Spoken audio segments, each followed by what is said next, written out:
Hello viewers, আজ পুকুর পরিদর্শনে এসে হঠাৎ নজরে পড়ে গেল এই সোলার প্যানেল। ফলে যাদের পুকুর অনেক দূরে, বিদ্যুতের কোনো ব্যবস্থা নাই, ওনারা ইচ্ছে করলে অবশ্যই এই পদ্ধতি অবলম্বন করতে পারেন। এতে আপনার বিদ্যুতের চাহিদা বলেন, এমনকি মোটর বলেন, সবই চলবে। এখন কথা বলছি এই সোলার প্যানেলের মালিকের সাথে। চাচা, এই প্যানেলে খরচ কত পড়ছে? সালাম আলাইকুম।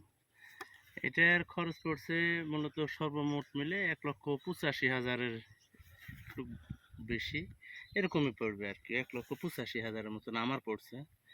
জিনিসপাতির দাম যদি আবার এখন বৃদ্ধি হয় তাহলে একটু বেশি হবে। বৃদ্ধি হতেই পারে, যেহেতু হ্যাঁ, সব কিছুর দাম ঊর্ধ্বগতি। তো আপনার এটা দিয়ে মানে কত মোটর চলে? এটা আপনার হলো 2 ডেলিভারি পাইপ আর আড়াই মনে হয় মোটর। মোটর আড়াই। পানি উঠে তো ভালোভাবে? হ্যাঁ, পর্যাপ্ত পরিমাণ পানি। আমার আর পানি প্রয়োজন নাই, এখন বন্ধ রাখছি, তা মোটামুটি 1 মাসের মতো। হঠাৎ এই পদ্ধতি কোথায় থেকে পেলেন? এটা আমাদের রাজশাহীর এক পার্টি আসছিল, ওনাদের থেকেই পাওয়া, এবং ওনারাই করে দিছে। সুযোগ সুবিধা অনেক ভালো। ধন্যবাদ।